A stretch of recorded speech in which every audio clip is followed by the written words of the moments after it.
I do see potential in Boulevard, Address Boulevard. Yeah. Kempinski. When Address changed to Kempinski, we all thought, is this the end of that building?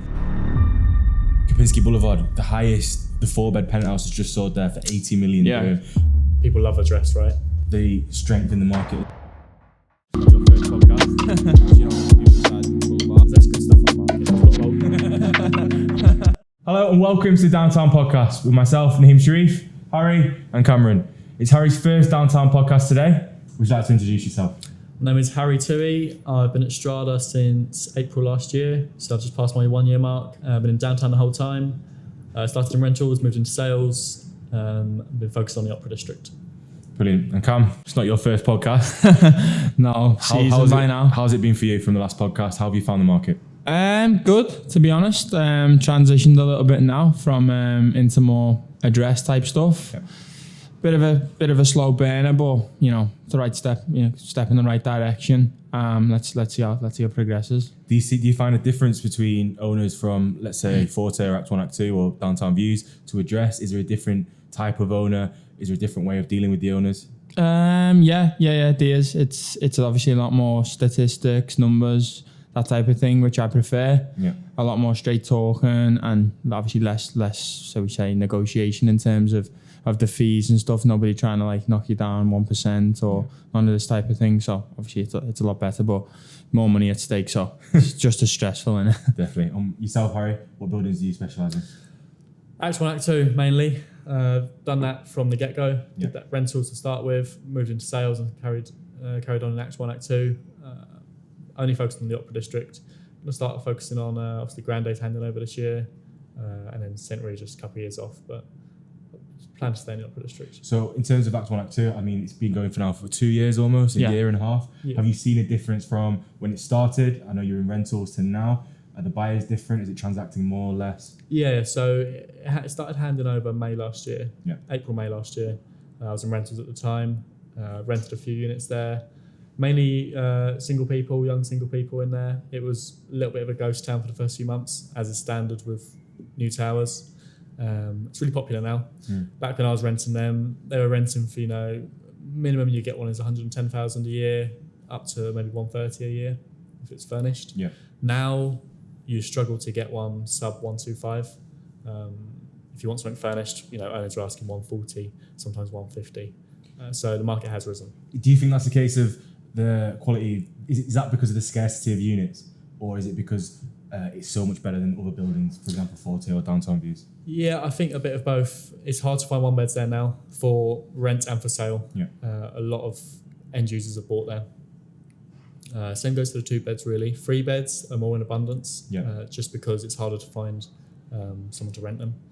Someone that can afford to rent or that needs a 3-bedroom, likely going to be a family, which aren't as common in downtown. You've got a lot of young couples, single people. So that's where the 1s and 2s go really quickly. 3 beds sit on the market a little bit longer. In terms of Act compared to other buildings, obviously we saw a lot of buildings hand over last year, probably the most in a year and a long while. A lot came to the market. It's personal preference, right? But Act 1 is a really nice building. When you walk in, like the lobbies are quite nice, as opposed to maybe something like Burj Crown or Burj Royale. Yeah. They are slightly inferior in my opinion, just with the finishing, I would say. But Disclaimer. in my opinion. But yeah, it's personal preference on what people like. But Act 1 is a nice tower. It's in a really nice location within the boulevard. Do you want to know something about Act 1 as well? Khabib, the UFC fighter, lives in Act 1, or he's got a residence there at least. Don't want like a load of fans to turn up outside the building tomorrow. We've exposed them now. Just after a bit of clout, aren't we? One for you, Cam. So Act 1, Act 2, you've worked in rentals and probably in sales as well. Yeah. We've got Grande handing over, like Harry mentioned. Do you think the introduction of Grande, which is around 800 odd units, is that going to affect the price in Act 1, Act 2 in your opinion, or do you think it's almost a different market? I suppose similar towers are handing over, but obviously Grande's got a spa and a lot of things in it that Act doesn't have. It's probably more premium. Yeah. And it's, obviously bigger in size and bigger in stature. It's probably a blend between Opera Grand and Act 1 and Act 2. But one thing I'll say about Act 1 and Act 2, interesting in the market, is if you sort of suggest it to somebody who buys in downtown, that they either like love buying there, they love the product, or they really don't like it. Similar to Forte as well, and a lot of the other buildings. But with Act, it's like you'll find a lot of agents in downtown who've never worked in there, who've never touched it, which is quite uncommon. Just for that reason, I'd say. Yeah. But I'm looking forward to Grande, to be honest. What's it going to be like? We don't know. Already the 2 beds, 1 beds, and 1 beds are like 2.2, 2.3, which is Act prices. We haven't been in one, so we don't know. But looking forward to getting in. But it brings me on to a good point that really, you said there's not many 1 beds available in Act 1, Act 2. Do you think between both of you, is it going to be a case of we can take the people from Act 1 and shift them onto Grande, or is it because of that St Regis building, it's going to be a different type of sale? That's what I was going to say. The 1 beds, the nice thing about Act 1 is obviously EMAR prioritised the good views for the 2s and 3 beds now. Yeah. So all 1 beds are rear facing. Because Act 1 is within the boulevard, the 1 beds face the boulevard. Yeah. Whereas in other towers, say Burj Crown, Forte, the 1 beds are rear facing towards Business Bay. Yeah. So the 1 bed views are really nice in Act 1. Like you said, Grande, all of those 1 beds, well, I think there's 1 or 2 unit types on the side, but 90% of them are rear facing, so you're facing directly onto the St Regis plot. But for the short term, granted, to you, Cam, short term, granted, the St Regis is a construction view. Yeah. But surely once St Regis is built, because it's not going to be 2 horizontal towers, one's going to be in a diagonal, one's going to be horizontal, basically. Do you think a St Regis view isn't going to be that bad, surely? No, I mean, at the end of the day, you're not looking at like a plot of land or a piece of sand. You're looking at like a prestigious building. Yeah. You're surrounded by money. Anybody who lives there, whether it's with the view or without the view, to be honest, the Burj Khalifa view is great as an investment long term. I think people are living there to live in that area. You live in Forte, you're looking to move to address downtown Boulevard.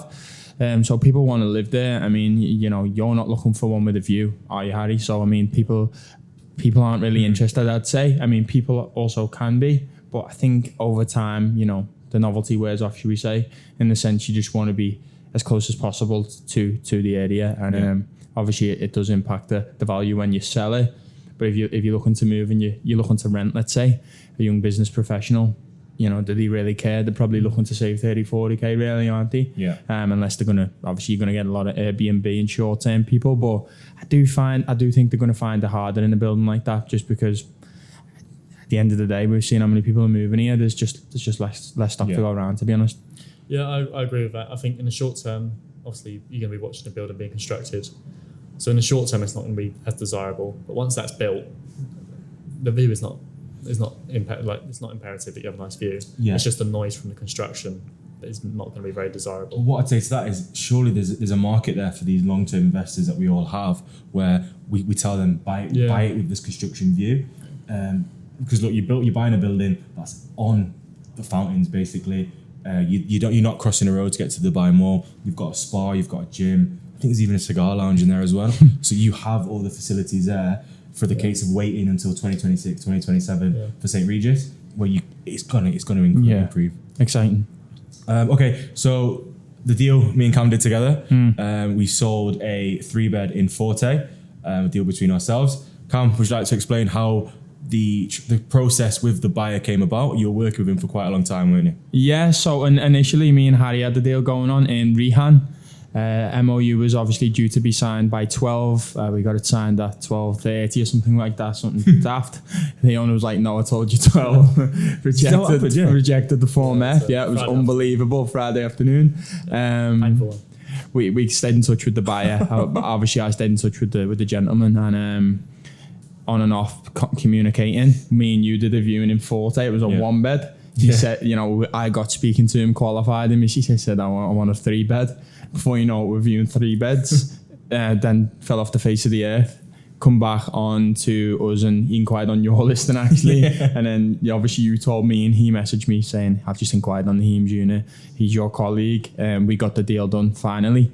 So, a lot of that in the team at the moment, should we say? So, it's good. And I think it's good in terms of moving on to my next point of now of where we see the market going. I think with Forte was how many 3-beds there were. The full at the front of Forte is 3 beds, but the demand is still there for 3-bed units for both short-term, long-term, and end users. Well, look at it like this.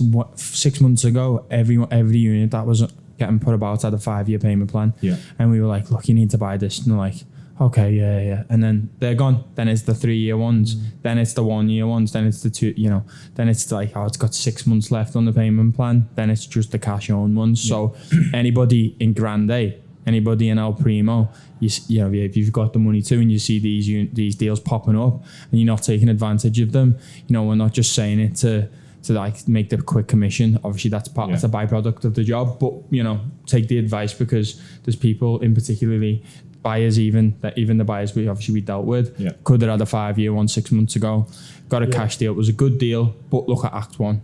1.9 million it was 6 months to 8 months ago. Now it's 2.35 or something like that. Bringing on to you, Harry, do you think you've worked in Act 1, Act 2, which is quite heavily predominated with payment plans? You're looking at moving into Grande as well. We do see owners command a higher premium for the payment plans. Just from your personal experience, are the payment plans worth it? Or is it a case of you'd rather, if they have the opportunity, is it better to hold out for a cash owned unit, which you may get at a slightly reduced price as well? Yeah, I think payment plans obviously very desirable. You need less now, right? But especially in Act, especially now. So when I first started focusing on it, lots were on the market. Yeah. All have payment plans. Most of those are sold off now. So any ones that are still on the market remaining with payment plans, owners are asking big premiums because they've got a payment plan and they know most of them are now on the market but cash. Yeah. Everybody can get a mortgage in Dubai. It's an easy place to get credit in it. Like as the rates start dropping, you're going to see people who have got money saying, can I sell this property to buy it, or can I get a mortgage as the rates drop? Some of the prices that people are asking for 500k over, just for a payment plan. It's 150,000 euro. What I would say to that is the whole reason of Emaar bringing in the payment plans was for the interest-free payment. Yeah. Obviously, in terms of this Islam religion for the Muslims, they don't want a mortgage because of the interest rates. Yeah. So there is always that market there for your Muslim clients, basically, who just want the payment plans. But we're finding the payment plans command such a high premium. Is it a case of you just price them on the market? It's right that there is a premium because it's a superior product for the right person. Yeah. So it is worth a premium. But I think the difference now where owners are asking a big premium, I think it's becoming maybe less attractive. Well, look at Zakia's unit. Zakia's another broker on the team. She sold a unit in downtown Views. The guy mortgaged the unit and paid the payment plan off. Yeah. So people sometimes just want the unit. It's not all the be all and end all. Yeah, exactly. But look, the short of it is, at the moment, I'm finding if someone has a payment plan, they're asking a big premium for it because they know it's more scarce now. Yeah. There is a premium there should be a premium on it because it's superior, but there shouldn't be such a big premium. No, you're right. Okay, where the market's been, we've talked about that. Rental prices. We're finding Dubai in general is sort of stabilising in terms of rental prices. How are you finding it? I know we don't work in rentals, but with our investors, are they commanding higher rents? Do we see the rental prices increasing, especially with like Grande handing over? Are rent prices going to stabilise or maybe even drop? Where do we see it going? Well, they have dropped, haven't they, on the 3 beds and stuff already. Let's face it, they have over the last month or two. Yeah, it's got to happen. It's got to be a reset. But I do see them continuing to grow, to be honest, because there's less on the market, and based on the area and stuff like that. Where else are you going to live? There's I know people like to say, I could live here, I could live there, but if you like yourself, people want to live in downtown, and obviously it's probably a mini reset, but the prices are going to continue to rise, the rents are going to continue to rise. It's just supply and demand. It's not like there's a secret sauce. People like to say Dubai and economics and all these things. It's just simple as at the moment we can't analyze it any other way other than 90,000 people moving here a year, and there's nowhere to put them, essentially, innit? You're right on the 3 beds. The 3 beds sit on the market longer just because the client that can, 1, afford, and 2, needs a 3 bed in downtown is, reduced. 1 beds, the prices are going up. Like I said, with Act, they've gradually gone up over the year. Supply and demand, there's less on the market. There's less good stuff on the market. There's a lot of old stuff available on the market. As you said, I'm looking at the moment to move into a new building, and I'm looking at the newer stuff. It's ideal for a tenant though, right? Who wants to live in something old when you get all the amenities of the new stuff in there? It's going to bring me on to my next point in terms of your prime example. You're looking for somewhere at the moment. Again, great point in terms of amenities, in terms of size of building. So are you sacrificing size, firstly for location and for the amenities? But can you understand the point of view of some renters or buyers where they only go for the old stuff as well, purely on size? Yeah, completely. personal preference again. I would happily sacrifice size for more premium building. The view is not important to me, but But look, listen, I'll give you an example. Last year in rentals, just before I was moving out, as the higher floors in Acton and Hanover, a guy wanted a unit in Crescent. It was 145 for a one bed. Whoa. He could have had this 110 for Act. Yeah.